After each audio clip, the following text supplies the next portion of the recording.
por sua misericórdia, por seu amor. Obrigado porque até aqui o Senhor tem nos sustentado. Obrigado, Senhor Jesus, por tão grande bondade e misericórdia. Senhor, nesta noite estamos reunidos como igreja, no mesmo propósito de louvor e adoração a Ti, Senhor. Peço em nome de Jesus, fala conosco, Senhor, uma vez mais através da Tua palavra. Fala conosco, Senhor, uma vez mais através, Senhor, dos louvores entoados. Em nome de Cristo Jesus eu peço, Senhor, repreenda, Senhor, todo espírito maligno, ó Pai, que não provém de Ti. Em nome de Jesus eu peço, Senhor, toda distração seja removida em nome de Jesus, toda preocupação, ó Pai, em nome de Jesus, Senhor, que a nossa mente esteja ligada aos céus, que a nossa mente esteja ligada em Ti, Senhor, para entender e compreender a Tua palavra, Senhor. Em nome de Cristo Jesus, nós abrimos este culto uma vez mais para a glória do Teu nome. Amém. Graças a Deus. Meus irmãos, a paz do Senhor. Amém.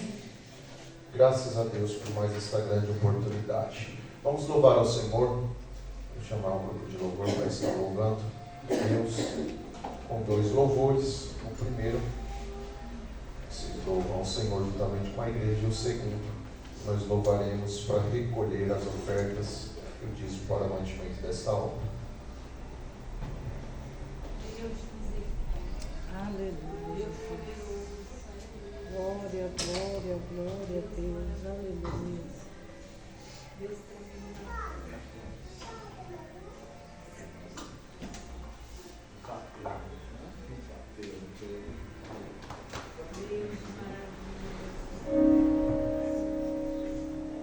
Nós podemos aqui com o Senhor, amém? Amém. Vamos colocar de pé, vamos louvar o nosso Deus. Mais uma vez nós estamos aqui pela sua graça.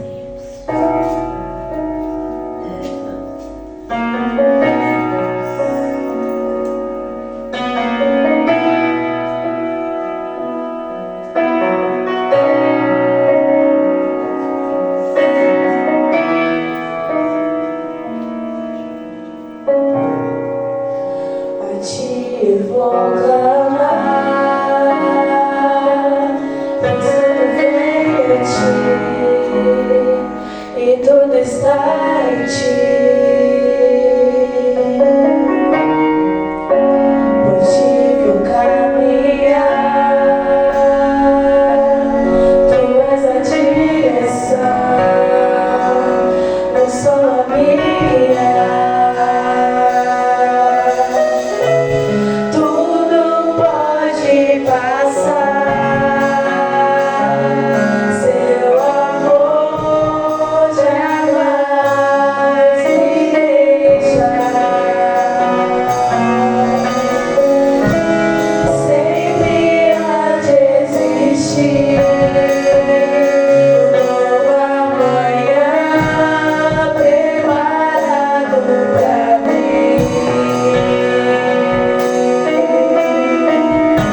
Senhor, neste momento nós queremos te agradecer, Pai, pela tua presença neste lugar e apresentar diante de ti, Senhor, todos aqueles que irão ofertar e dizimar nessa noite, Pai. Que o Senhor possa receber a nossa oferta, Senhor, neste momento, em forma, Senhor, de gratidão a Ti, Pai. Em nome de Jesus, que o Senhor possa multiplicar no lar de cada um, meu Deus. E aqueles, Senhor, que não podem, Senhor, ofertar nessa noite, que o Senhor possa abrir a porta, Senhor, que o Senhor possa multiplicar, que o Senhor possa trazer algo novo, Senhor, bênção sobre a vida dos Teus filhos nessa noite. Em nome de Jesus, recebe, Senhor, a nossa adoração. Amém.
Glória a Deus, a Ele a glória para sempre, de eternidade em eternidade. Você pode tomar o seu assento. Glória a Jesus. Meus irmãos, amanhã nós temos um culto no lar, na casa da Lourdes. Ele é irmã do nosso irmão João, esposo da irmã Brígida. E ela tem pedido esse culto a nós há um tempo, e por diversas vezes foi desmarcado, mas amanhã dará certo em nome de Jesus. Quero convidar todos os irmãos que assim podem para estar conosco ali no lar da Lourdes, da sua família. Eles ainda não conhecem o Senhor, e nós, assim como igreja, estaremos lá levando a mensagem do Evangelho, a mensagem que salva. O Evangelho, segundo a palavra, é o poder de Deus para a salvação. Nós assim faremos em nome de Cristo Jesus. Então eu convido todo irmão, toda irmã que pode, esteja conosco ali por volta de 8 horas no lar dela. Nós vamos nos encontrar aqui uns 10 minutos antes para subirmos até a casa dela, tá bom? Então nós sairemos aqui da nossa igreja e iremos juntos até a casa da Lourdes, da nossa irmã, já creio que é nossa irmã em Cristo Jesus, amém? Vamos ao ensino da palavra de Deus, o encerramento dessa série de estudos a qual nós estivemos aqui por algumas quintas-feiras. Creio eu que foi 8 quinta-feira consecutiva, ou se não 9, 8, foi 8. Uma de introdução e as demais foram a respeito de cada tema, e com hoje será 9 quinta-feira a respeito desse tema. Provérbios capítulo de número 6,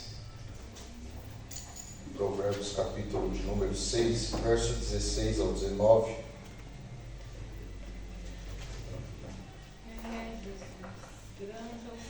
Quem ainda não entregou a ficha, que pegou a ficha do batismo, nós precisamos dela até o domingo agora, para estar levando a nossa sede na quarta-feira, para que assim recebam, verifiquem se estiver tudo ok, o batismo que será no dia 30 de novembro, próximo mês, no dia 30.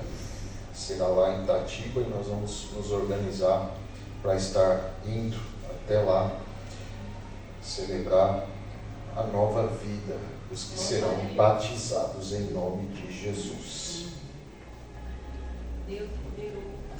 Glória a Deus. O texto está na tela, diz assim: 6 coisas o Senhor Deus odeia, e uma 7ª a sua alma abomina.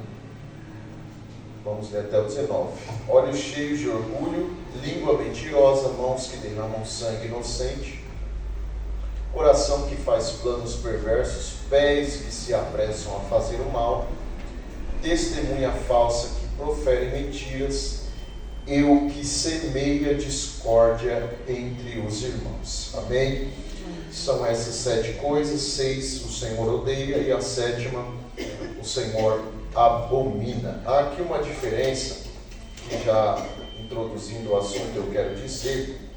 Veja que ele assim coloca 6 coisas que o Senhor Deus odeia, mas a 7ª o Senhor abomina. Tem total diferença dessas palavras, entre odeia e abomina, principalmente quando se fala da língua original, que é o hebraico, a qual foi escrito. O odeia aqui, do original sané, que fala a respeito de rejeitar, de não se agradar, ou seja, o ódio em si, como assim nós conhecemos. E o abomina, do hebá, que significa coisa detestável. Então há uma diferença de uma coisa para outra. O Senhor Deus odeia, ou seja, ele rejeita, ele não se agrada, e o que ele abomina é algo que ele detesta, é uma coisa detestável. E ainda no sentido original, doebá significa aquilo que traz enjoo, aquilo que traz nojo. Então é algo bem, assim para se dizer, que Deus, com a 7ª coisa, qual o Salomão aqui escreve, o Senhor Deus sente nojo, o Senhor Deus se enoja.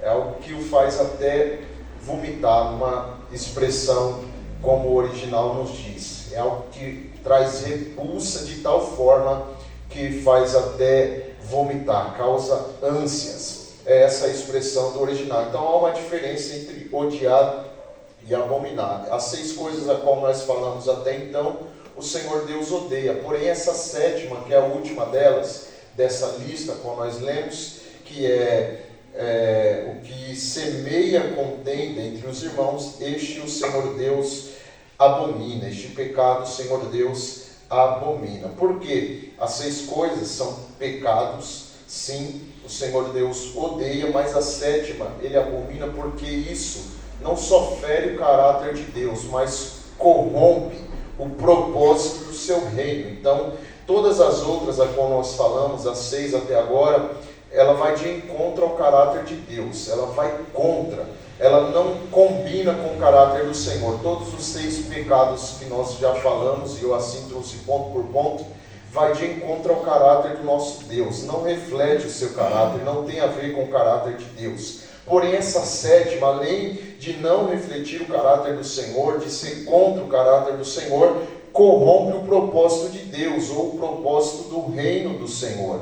Qual é a 7ª a qual ele está falando aqui? É o que semeia contenda entre os irmãos. Então essa atitude, Deus abomina, Deus se enjoa, se enoja, porque destrói o que ele mais ama. Além de não ser o seu caráter, vai destruir o que ele mais ama. E o que Deus mais ama é a comunhão do seu povo. Então por isso o Senhor Deus abomina este pecado, porque destrói exatamente aquilo que ele mais ama, que é o seu povo unido, o seu povo em comunhão, o seu povo em um só propósito. Deus ele pode até ter misericórdia de um ímpio, de um homem, de uma mulher que falhou em uma dessas questões, porém ele sente repulsa por quem divide o corpo que Cristo morreu para unir. Isso daqui é muito sério. Deus ele até perdoa, ele tem misericórdia de um ímpio, mas ele sente repulsa, ele se enoja, ele abomina aquele que divide o corpo que o seu filho morreu na cruz para unir.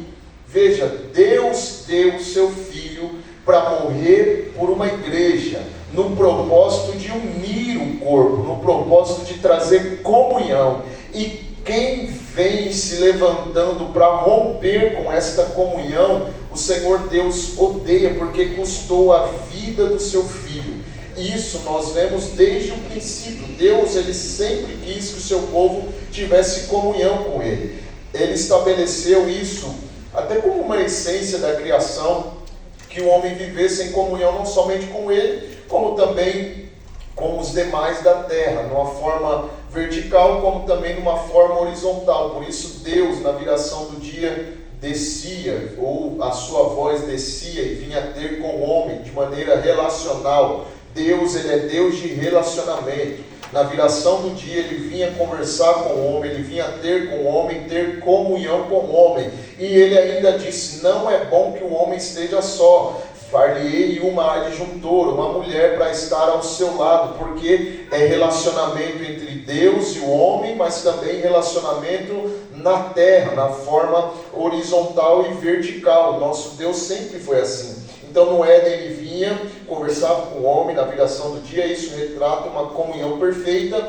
Porém, quando o pecado entrou no mundo, a consequência foi separação. Isaías 59:2 diz que não combina, que houve uma separação por causa do pecado entre Deus e o homem. E depois de Gênesis a Apocalipse, Deus trabalha para restaurar a comunhão que foi perdida. E no Apocalipse, no finalzinho, você vai ver o ápice dessa comunhão, quando Deus restaura todas as coisas, faz um novo céu, uma nova terra, a nova Jerusalém, e o seu povo estará lá para viver e gozar de plena comunhão com o Senhor Deus. Então, voltando e recapitulando, no Éden retrata a comunhão perfeita. Depois veio o pecado e destruiu a comunhão, quebrou a comunhão. Mas na cruz de Cristo, a cruz do nosso Senhor, a morte de Cristo Jesus, foi a comunhão com Deus restaurada novamente. E na eternidade nós teremos uma comunhão com o nosso Deus, uma comunhão eterna. Então veja, o propósito de Deus sempre foi esse, sempre foi comunhão. Por isso Jesus, na oração sacerdotal, como assim nós conhecemos, João 17, verso 21, se você puder, abra comigo a sua Bíblia, ou estará na tela para você acompanhar. João 17, 21, veja a oração de Cristo Jesus: a fim de que todos sejam um, e como tu, ó Pai, está em mim e eu em ti, também eles estejam em nós, para que o mundo creia que tu me enviaste. Veja, essa foi a oração de Jesus, uma parte dela, né? Porque a oração é um tanto quanto extensa, você pega para ler lá o capítulo de número 17, mas uma parte da oração de Jesus foi essa. Esse é o desejo dele, o propósito dele, para que todos sejam um, para que todos vivam em unidade. Então, quem semeia contenda, ou semeador de contenda, como está escrito em Provérbios, ele trabalha exatamente contra a oração que Cristo fez. Ele trabalha até contra o sacrifício de Jesus e tudo que Jesus fez na terra e orou ao Pai. O que semeia contenda, ele está fazendo tudo o contrário do que Cristo disse. O objetivo aqui é muito claro, conforme o sábio nos escreve. Ele escreve dizendo que o objetivo desse homem é semear contenda. O objetivo dessa pessoa é semear discórdia, é semear contenda entre os irmãos. Então veja, ele semeia contenda para colher confusão ou para colher divisão. Veja, se você prestar atenção, quem tem esse papel desde o princípio, você sabe quem é. Quem tem esse papel desde o princípio de fazer essa coisa? Causar divisão no meio do corpo de Cristo.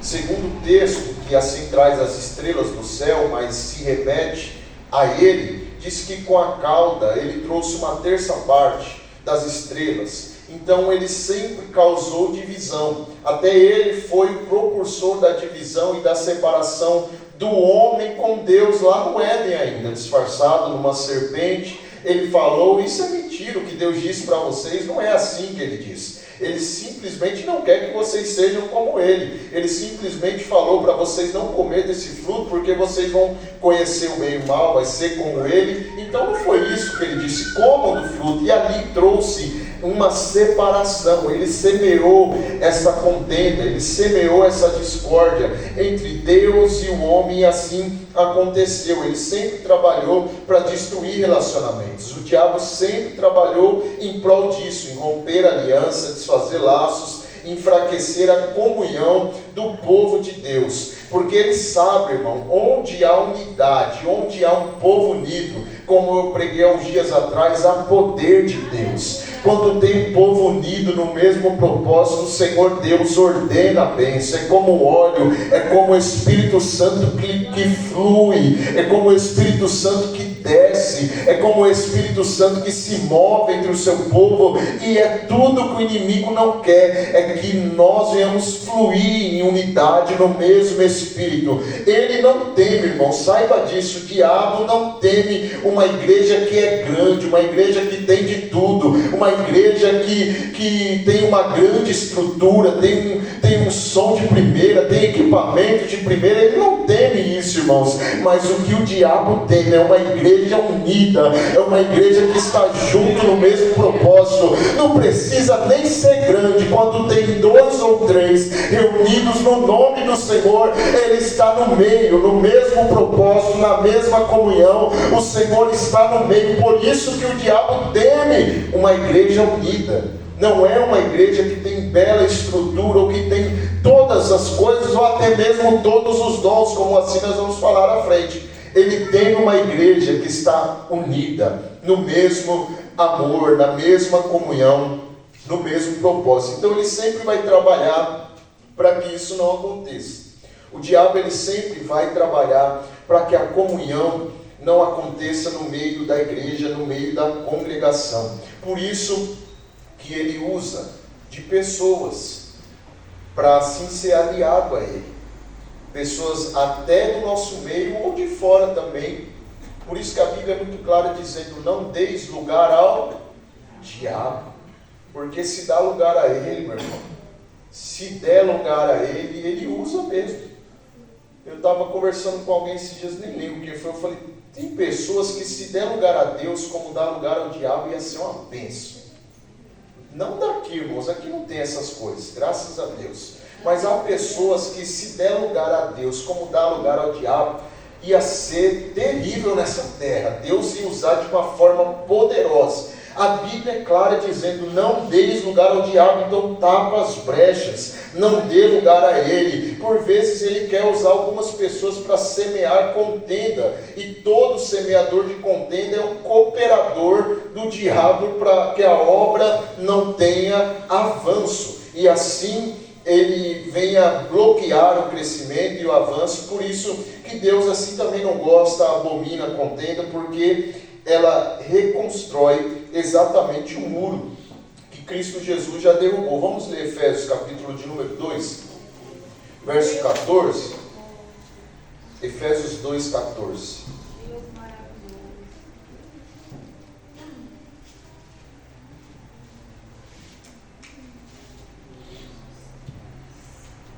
Volta o 13, por favor. Mas agora em Cristo Jesus, vocês que antes estavam longe, foram aproximados pelo sangue de Cristo. O sangue de Jesus nos aproximou. Porque Ele é a nossa paz, o sangue de Cristo. De dois povos Ele fez um só. E na sua carne derrubou a parede de separação que estava no meio. A inimizade. Veja, Jesus na sua carne, ou seja, no seu sacrifício, Ele derrubou a parede de separação, ou seja, o muro que separava nós de Deus. Jesus na sua morte, Ele derrubou esse muro, Ele derrubou essa parede. Agora eu e você temos livre acesso, temos comunhão com Deus pelo sangue de Cristo Jesus. Nós temos comunhão com o Senhor nosso Deus de novo, e todo aquele que quer cooperar para que venha causar uma certa divisão no meio, ele reconstrói exatamente esse muro que Cristo já derrubou. Ele trabalha em prol para que seja construído novamente um muro de separação entre você e Deus, entre você e os seus irmãos. Por isso que Deus assim abomina, porque não há mais muro, não há mais separação, e não há quem se levante para tentar reconstruir. Se assim se levantar, este é abominável aos olhos do Senhor nosso Deus. Então, o que semeia contendas, ele também constrói muros novamente, que já foram destruídos, que já foram derrubados. O terreno preferido do semeador de contendas, como assim o sábio usa? Ele usa até uma simbologia, de maneira para que seja compreendida. Ele usa como uma parábola, para assim dizer, falando, olha, ele semeia contendas. É como se houvesse um terreno e saísse com sementes nas mãos para semear em terra. E a terra que ele procura é sempre uma terra fértil, é sempre um solo fértil, é sempre corações que estão vulneráveis. Esse é o terreno preferido do semeador de contendas. Ele prefere corações vulneráveis. Então ele sempre vai pegar aquele que está mais fraco na fé. Crente que tem Bíblia, crente que vem para o culto de ensino, crente que é de oração, ele não vai insistir, porque ele sabe, esse solo, ele não vai resistir à semente que eu vou lançar. Eu posso até tentar lançar a semente nele, mas o solo dele está tão forte pela palavra, que ele não vai aceitar o que eu vou dizer. Mas ele sempre procura aquele irmão que está desanimado, que está bem fraco na fé, aquele que foi ofendido por uma palavra mal colocada, já foi ofendido, então é ali que eu vou semear, e vai ser a contenda que eu quero. Ele sempre procura pessoas que estão vulneráveis, aquele que fala, ninguém me elogiou, eu estou triste, eu estou desanimado, me faltam oportunidades. E aí vem ele semear contenda. É mesmo, vai lá, sai dessa igreja, fala com o pastor mesmo, briga com a irmã, faz isso mesmo. Ele sempre vai semeando alguma coisa com o propósito de colher uma divisão, um rompimento, uma ruptura por completo. Ou seja, é aquele que também está pensando, eu vou sair dessa igreja mesmo, eu vou sair desse grupo.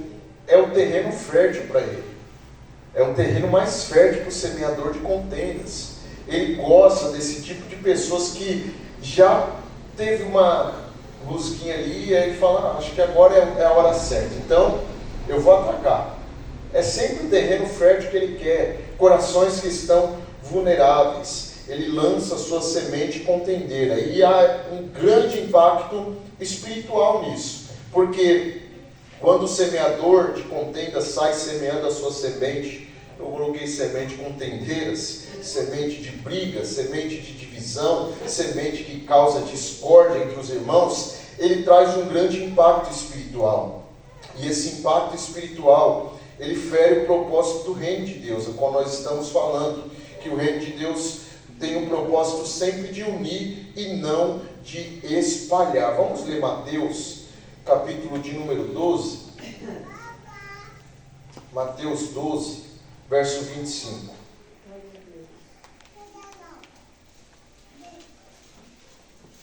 Mateus 12, 25 diz o texto: Mas Jesus, sabendo o que eles pensavam, disse-lhes: Todo reino dividido contra si mesmo ficará deserto, e toda cidade ou casa dividida contra si mesmo não subsistirá. Requer uma atenção, porque às vezes nós levamos isso somente para o ambiente de igreja, mas há casas também onde pessoas semeiam contendas. Por isso que há um cuidado em quem você pede conselhos, por isso que há um cuidado com quem você se assenta e se aconselha. Às vezes o marido está meio assim com a esposa, aí senta com o amigão, e o amigão fala para ele: separa logo dessa mulher, causando uma ruptura, é um semeador de contendas. Briga mesmo, faz isso e sai fora, vive outra coisa, vai para outro lugar. Às vezes é no ambiente familiar, e o texto é muito claro que Jesus, sabendo, disse: todo reino dividido, ou seja, todo, é numa totalidade, todo reino dividido contra si mesmo ficará deserto, e toda cidade ou casa dividida contra si mesmo não subsistirá, ou seja, não prospera. O reino cresce exatamente pela comunhão. O reino ou casa ou cidade cresce pela comunhão, mas ela vai desmoronar ou vai se quebrar, não subsistirá pela contenda ou pela discórdia entre os irmãos. Por isso que Deus vai abominar esse tipo de semeadura. E não se esqueça que toda semente, todo aquele que plantar, certamente colherá. Então a lei da semeadura é uma lei que não falha. E todo semeador de contenda não precisa se preocupar, que ele também colherá contenda para si. Ele só vive enroscado em briga, só vive enroscado em contenda, porque é isso que semeia, é isso que planta. E a Bíblia é muito clara dizendo que tudo que semear também ceifará. Deus abomina esse tipo de semeadura muito, causa nojo diante do Senhor, esse tipo de atitude. Ela destrói o que Cristo morreu para construir, que foi um corpo unido. Vamos ler Provérbios 16, verso 28. Provérbios 16, 28. O homem perverso semeia discórdias, e o difamador separa os maiores amigos. O perverso semeia discórdias, e o difamador separa os maiores amigos. O perverso é aquele que tem um coração voltado ao mal, voltado à maldade. No texto original ainda é muito claro dizendo que isso é chamado de ímpio. O perverso ali no original está escrito como um ímpio, ou seja, aquele que não serve a Deus. Ele semeia discórdias.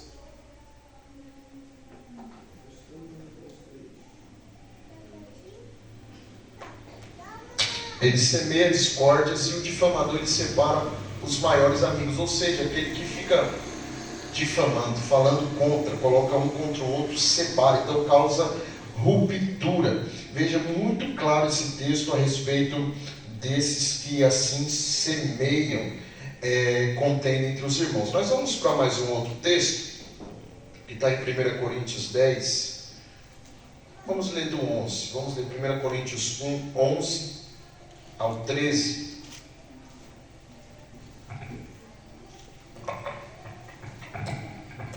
1 Coríntios 11 ao 13 diz assim: pois, meus irmãos, fui informado a respeito de vocês por alguns membros da casa de Cloe, de que há brigas entre vocês. Refiro-me ao fato de cada um de vocês dizer: eu sou de Paulo, eu sou de Apolo, eu sou de Cefas, eu sou de Cristo. Será que Cristo está dividido?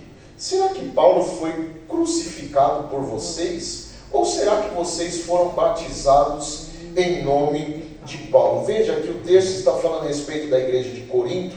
Se você pegar o verso de número 7, ainda do capítulo 1, vai dizer que era uma igreja cheia dos dons. De maneira nenhum dom faltava. Então todos os dons tinha a igreja de Corinto. Todos os dons fluíam na igreja de Corinto. Porém, mesmo sendo uma igreja que tinha todos os dons, mesmo sendo uma igreja que tinha variedade de dons, era uma igreja pobre em maturidade espiritual. Era uma igreja pobre em comunhão. Eles falavam em línguas, eles profetizavam, eles tinham revelações, eles falavam em mistério, tinha palavra de sabedoria, tinha palavra de conhecimento, tinha dom da fé. Eles fluíam em todos os dons, porém, eles não sabiam o que era viver em união. Eles não conseguiam viver em unidade. E a palavra ali que Paulo usa no texto, que havia contenda entre o povo, essa palavra contenda, usada por Paulo, ela vem do grego eris, que significa disputa, rivalidade, espírito de competição. Olha o que havia no meio da igreja de Corinto. Era um povo que disputava até pela exceção de dons. Um queria ser mais que o outro.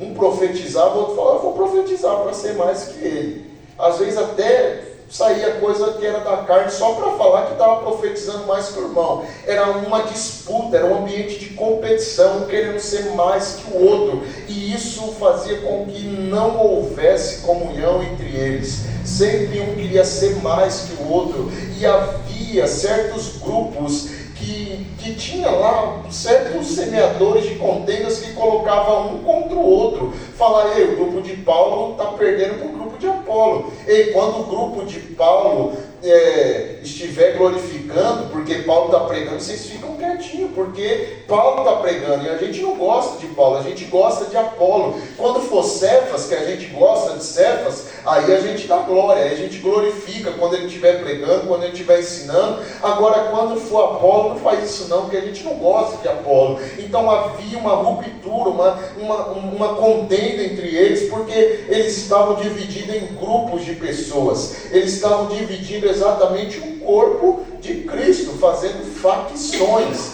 dentro do corpo de Cristo. E o pior de tudo, estavam idolatrando homens, idolatrando líderes. Veja, eles colocavam os líderes acima de Cristo.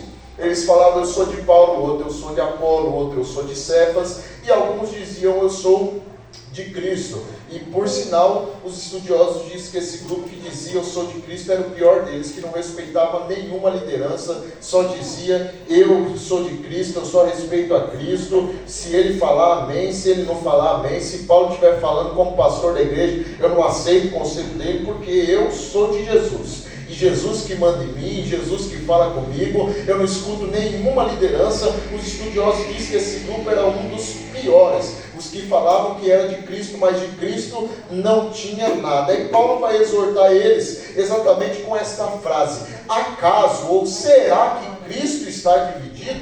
É a exortação de Paulo para esse povo. Paulo vai gastar 2 cartas para corrigir a igreja de Corinto, 2 cartas extensas para tratar coisas que estavam no meio da igreja de Corinto, que não estavam segundo a vontade de Deus e que estavam em total desacordo com o caráter de Cristo. A pergunta que Paulo faz aqui: acaso, ou será que Cristo está dividido? É uma pergunta até retórica, difícil de ser respondida e até dolorosa. Essa pergunta que Paulo fez a esses homens. Paulo está dizendo assim: vocês não percebem que todas as vezes que vocês estão brigando, vocês estão trazendo ruptura no corpo de Cristo? E outra, ele não está dividido. O corpo de Cristo não tem divisão nenhuma. Isso aqui traz perigos que alerta a nós como igreja também para os nossos dias. Porque a contenda aqui a qual esse povo estava vivendo, e a contenda no meio da congregação, faz o povo olhar para os homens e não olhar para Cristo. Faz o povo olhar para os líderes, ter algumas referências humanas e perder os olhos para Cristo Jesus, a qual a Bíblia sempre nos manda olhar para o autor e consumador da nossa fé. Por isso prossigamos, por isso avancemos em conhecer ao Senhor nosso Deus todos os dias e correr a carreira que nos foi proposta, olhando sempre para o alvo, olhando sempre para Jesus. É isso que nós assim devemos fazer. Mais ainda, o perigo que traz a contenda no meio do povo de Deus é que gera competição e não cooperação. O povo entra num ambiente de competição, num ambiente de disputa, um querendo ser mais que o outro, e isso não traz cooperação para o avanço do reino. Gera ainda, enfraquece ainda o testemunho da igreja diante do mundo. O quão terrível é isso! Como que os de fora verão como que é aqui dentro? Como que os de fora verão o que acontece no meio da igreja? Estou falando a respeito de nós, mas imagina o testemunho que saía da igreja de Corinto, que esse povo falava a respeito deles, porque para eles estava tudo bom, estava tudo ok, nós somos cheios, nós temos todos os dons, mas os de fora poderiam falar: rapaz, tem umas brigas lá dentro daquela igreja, tem um pai que tem um filho que está se relacionando com a mulher do próprio pai, tem umas coisas estranhas nessa igreja. Então o propósito aqui, que é trazer um bom testemunho, estava totalmente corrompido. Enquanto eles discutiam quem era o maior, o reino de Deus ficava menor a cada dia. O reino de Deus não avançava por causa da competição deles. Ainda no capítulo de número 3, ainda de 1 Coríntios, vamos ver o que Paulo vai falar a respeito desse povo ainda. 1 Coríntios 3, olha a correção que ele vai dizer a respeito desse povo. 1 Coríntios 3, eu, porém, irmãos, não pude falar a vocês como a pessoas espirituais. Mas eles não eram cheios de dons? Mas o apóstolo Paulo falou: não teve nem como eu falar com vocês como pessoas espirituais, e sim como carnais, como crianças em Cristo. Ou seja, parece que vocês se converteram agora. Aí ele continua: eu lhes dei leite para beber, não pude nem alimentá-los com comida sólida. Ou seja, não pude nem pregar de verdade, porque vocês não resistiam, porque ainda não podiam suportar. Nem agora podem, porque vocês ainda são carnais. Porque se há ciúmes e brigas entre vocês, será que isso não mostra que são segundo a carne, ou que são carnais e andam segundo os padrões humanos? Quando alguém diz eu sou de Paulo e outro diz eu sou de Apolo, não é evidente que vocês andam segundo padrões humanos? Ou seja, todo aquele que anda em contenda, em divisão, está representando pessoas carnais, está representando pessoas que andam segundo o padrão do mundo, segundo o padrão daqueles que ainda não conhecem ao Senhor, daqueles que ainda não conhecem a Deus. Então a presença aqui de contenda era um sinal de imaturidade espiritual nessa igreja, era um sinal de imaturidade espiritual na igreja de Corinto. Por isso o apóstolo vai chamar eles de carnais, porque mesmo cheios dos dons, eles estavam vazios do fruto do Espírito, que precisava fluir também no meio deles. Então ele está dizendo: todo aquele que anda com contenda, com brigas ou divisões, são carnais ainda, são meninos na fé, são crianças na fé, ainda não cresceram, ainda não amadureceram e ainda não estão prontos para comer comida sólida. Então todo aquele que semeia contenda no meio do povo de Deus, ele é carnal, ele está seguindo o padrão do mundo, ele não serve ao Senhor de verdade. Vejamos mais um texto, Filipenses capítulo de número 4. Filipenses capítulo de número 4.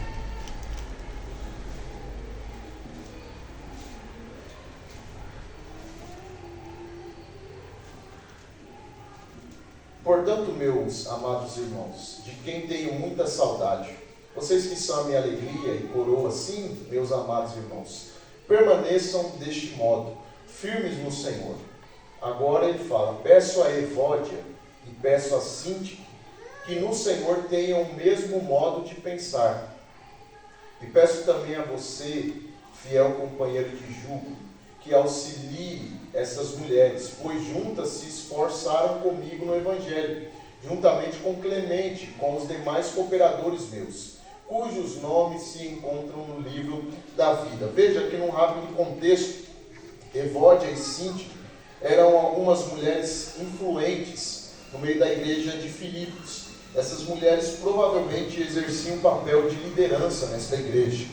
Porém, como cooperadores ou cooperadoras direto do ministério de Paulo, Paulo assim descreve no texto, dizendo elas são trabalhadoras comigo no Evangelho. Se você prestar atenção no texto, ele diz, elas trabalham comigo no Evangelho. Mostra exatamente que eram até crentes, maduras e envolvidas na obra e até respeitadas na comunidade a qual servia.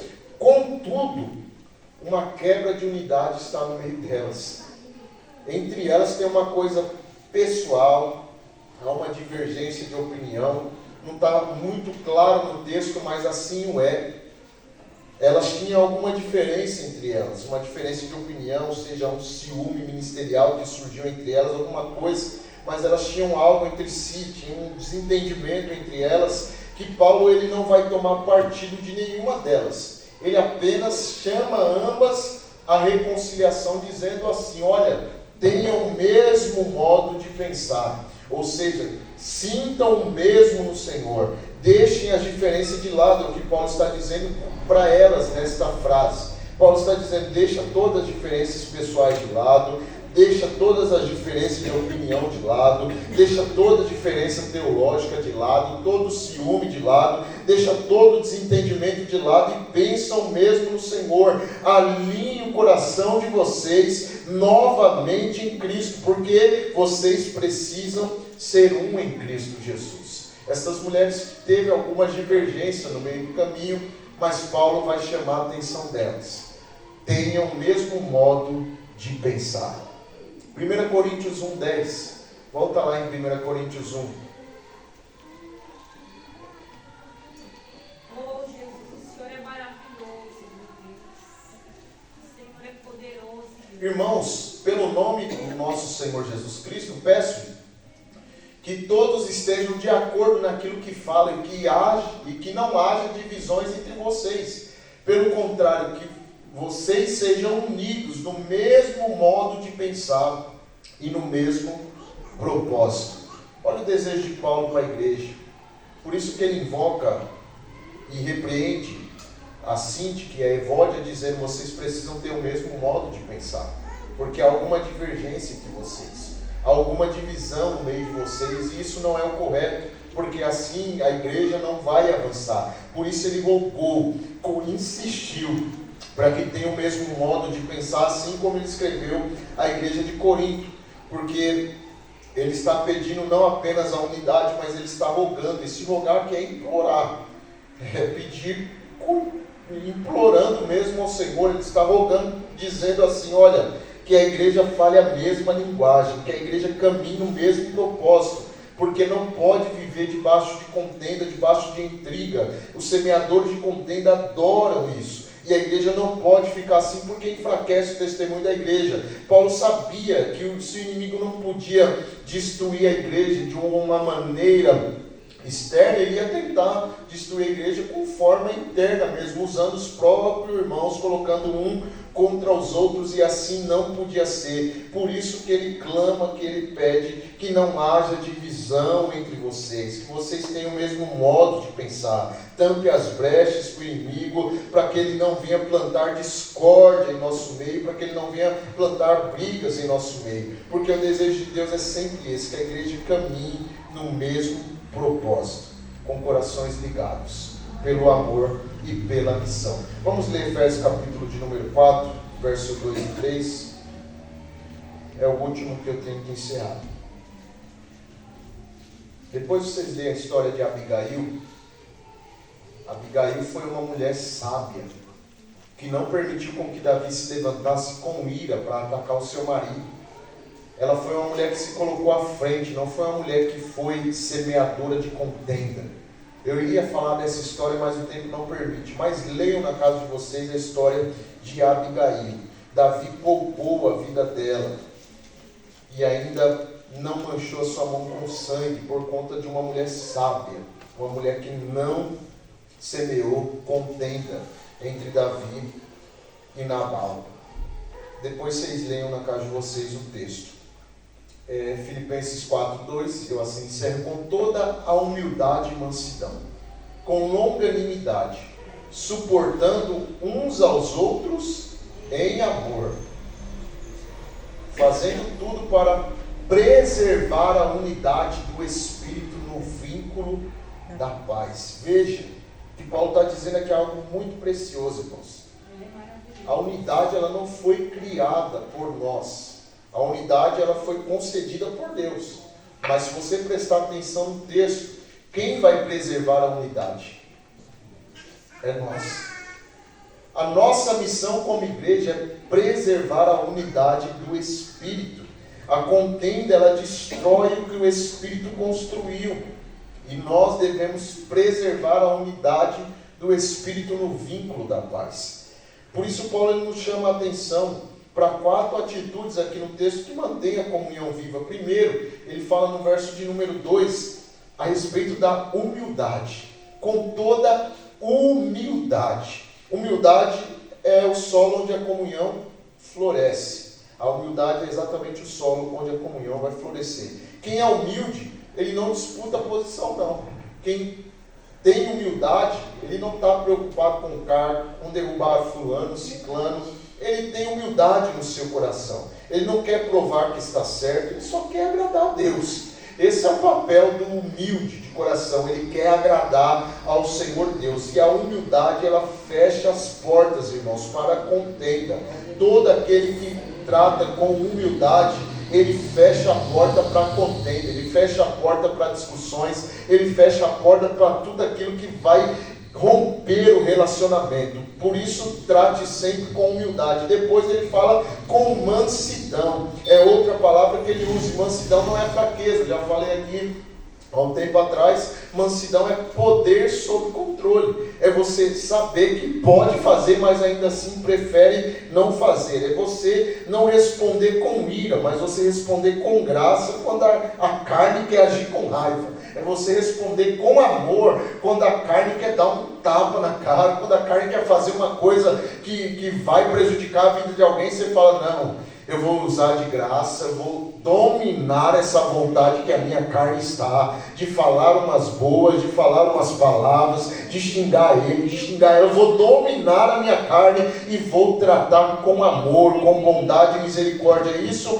é mansidão, é ter poder sob controle. E o manso, ele desarma o conflito antes que se torne contenda. Todo aquele que é manso, o conflito vai se tornar em contenda, ele já desarma, ele já para por ali. Opa, vamos se controlar, que isso daí não vai dar bom, vamos nos dominar, porque senão a gente vai seguir, isso daí vai dar ruim, então vamos parar por aqui. Ele domina, ele tem controle e ele fecha a porta, desarma o conflito antes que se torne contenda. Mais uma coisa que ele fala ali, com longanimidade. Veja, essa expressão longanimidade é ser tardio para se irar, ser longânimo, é um fruto do Espírito. Tudo que ele está falando ali é fruto do Espírito. Se você falar: não, eu me iro fácil, peça ao Espírito Santo que trate isso em você, porque você precisa ser longânimo. Não é você já querer reagir com base no que você acha, tem razão, não, eu vou reagir, eu vou lá, eu vou resolver, eu vou falar. Seja longânimo. Falou, mas calma, eu vou respirar, eu vou pensar antes de fazer. É você ter paciência num estado de guerra, é você ter paciência num ambiente de briga e discussão, você ser paciente, falar: calma, vou respirar, meu coração é alongado, eu não vou explodir, eu vou demorar para que isso aconteça, eu vou pensar antes de reagir. Esse é o caráter de Deus refletindo em nós. É o fruto do Espírito refletindo em nossa vida. Se você ver Salmo 103, verso 8, vai dizer que o Senhor Deus é tardio em irar-se e grande em misericórdia. E todo aquele que age com longanimidade, ele está sendo assim como o Senhor nosso Deus, que é tardio em irar-se, e ele é grande em misericórdia. E por último ele fala a respeito do amor, suportando uns aos outros em amor. Assim nós preservaremos a unidade do Espírito, suportando uns aos outros em amor. O amor é o que une tudo. Ou seja, suportar não é apenas aguentar, mas é permanecer junto, mesmo quando é difícil. Suportar não é fazer de conta que não viu, que não ouviu, mas é ouvir e ainda assim caminhar junto. É ouvir e ainda assim permanecer junto.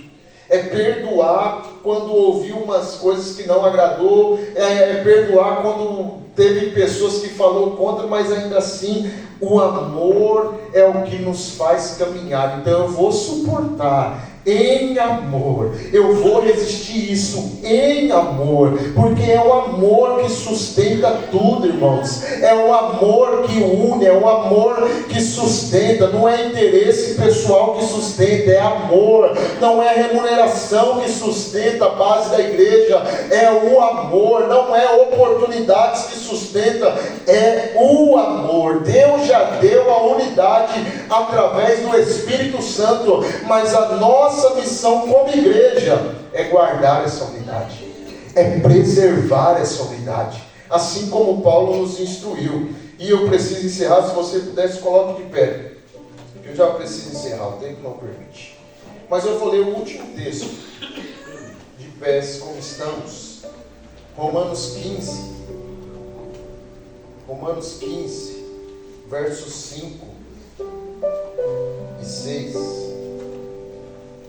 Preste atenção nesse texto. Ora, o Deus da paciência e da consolação lhes conceda o mesmo modo de pensar, de uns para com os outros, segundo Cristo Jesus, para que vocês, unânimes e a uma só voz, glorifiquem o Deus e Pai de nosso Senhor Jesus Cristo. A minha oração é essa, que o Senhor Deus mantenha e nos conserve no mesmo modo de pensar, em uma mesma disposição mental, para que quando nos unirmos aqui nesta congregação, para que quando nos ajuntarmos aqui nesta igreja, unânimes e a uma só voz, glorifiquemos o Deus e Pai do nosso Senhor Jesus.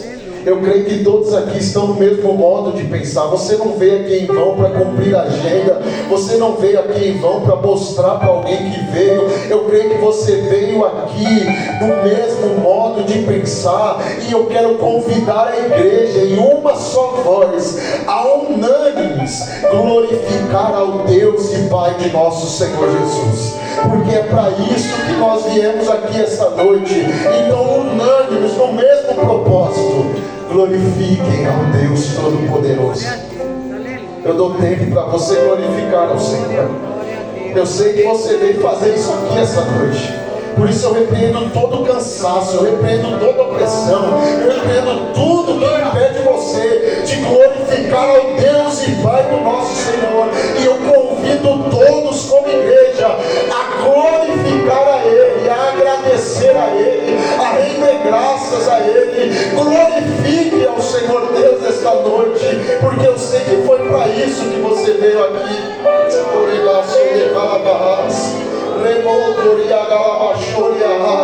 O inferno celebra, irmãos, quando há contenda, mas o céu se manifesta quando há um povo unido em comunhão, unânimes em uma só voz, glorificando ao Todo-Poderoso. Eu quero declarar pelo poder da palavra de Deus que hoje Deus está curando corações feridos, que foi até vítima de contendas, vítima de semeadores de contenda, mas eu quero declarar pelo poder da palavra que Deus está curando o seu coração, está transformando a sua mente, para que toda vez que você sentar nessa igreja, chegar neste lugar, você venha ter o mesmo modo de pensar e chegar aqui para adorar e glorificar o Todo-Poderoso, em nome Jesus eu declaro: Espírito Santo de Deus, remova toda semente de divisão, toda semente de contenda.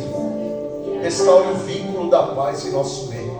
Todo aquele que foi ferido por palavras, todo aquele que teve um relacionamento rompido por palavras, todo aquele que desanimou no ministério por palavras semeadas, Senhor, que trouxe contenda no meio do povo, todo aquele que pensou em parar, pensou em desistir por certas palavras que ouviu que não agradou, em nome de Jesus, cura essa mente, cura este coração, Senhor, restaura esse coração, Pai. Eu quero declarar por intermédio dessas palavras, Senhor, que os lares terão comunhão novamente, que as famílias serão unidas de novo, que não haverá separação, que não haverá muros de separação, Pai, que não haverá contendas no meio dessa família, no meio dessa casa, nesse casamento, em nome de Jesus, Pai. Todo muro de separação seja derrubado, para que as famílias vivam em paz, desfrutando de alegria, de paz no Senhor. Abundância de alegria há na tua presença, Senhor. Que o Senhor Deus derrame em nosso meio comunhão a cada dia, e que o Senhor repreenda no nosso meio todo aquele que quiser semear contenda, porque eu declaro, Senhor, que esta igreja vai crescer em amor e em comunhão todos os dias, que não haverá contendas entre nós, não haverá divisão entre nós, Pai. Que o Espírito Santo de Deus continue trabalhando neste vínculo da paz, trazendo unidade no povo de Cristo Jesus e repreendendo todo aquele que quiser semear contenda entre nós. Em nome de Jesus, nos faz ter o mesmo modo de pensar, Senhor, nos conforme a imagem de Cristo Jesus. Em nome de Jesus, Pai, eu quero te agradecer por esta palavra, por esta série, Senhor, de mensagens que falou, Senhor, ao nosso coração, e eu creio que nos faz ser melhores, Senhor, em tua presença. Nós que aqui estamos, Senhor, não estamos debaixo desse jugo. Esta palavra, Senhor Jesus, não vem de encontro a nós, porque nós estamos crescendo em amor, crescendo em unidade, Senhor, mas fica de alerta para que não venhamos cair neste pecado terrível a qual o Senhor Deus abomina. Que isto sirva de lição para nós, para que nós não venhamos, Senhor, cair neste pecado terrível, ó Pai, para adoecer a nossa alma, para enfraquecer o nosso corpo, mas que nós venhamos estar sempre ligados em Ti. Pai, em nome de Jesus eu peço, leve o Teu povo em paz, ao seu lar, à sua casa. Faz todos ter uma noite de bênção, e que o dia de amanhã também seja uma bênção debaixo, Senhor, da Tua permissão, ó Pai. Em nome de Jesus, receba a glória para si, que o Teu reino avance e cresça, em nome de Jesus. Amém. Levante a sua mão. A graça do nosso Senhor e Salvador Jesus Cristo, o amor de Deus nosso Pai, a comunhão, a consolação e a presença do Espírito Santo permaneça em nossas vidas, não só hoje, mas para sempre. Quem crê e recebe diz amém. Amém. Deus abençoe, cumprimente seu irmão com a paz do Senhor, dê um abraço nele, e amanhã tem culto no lar. Convido a todos que puderem, esteja conosco, em nome de Jesus.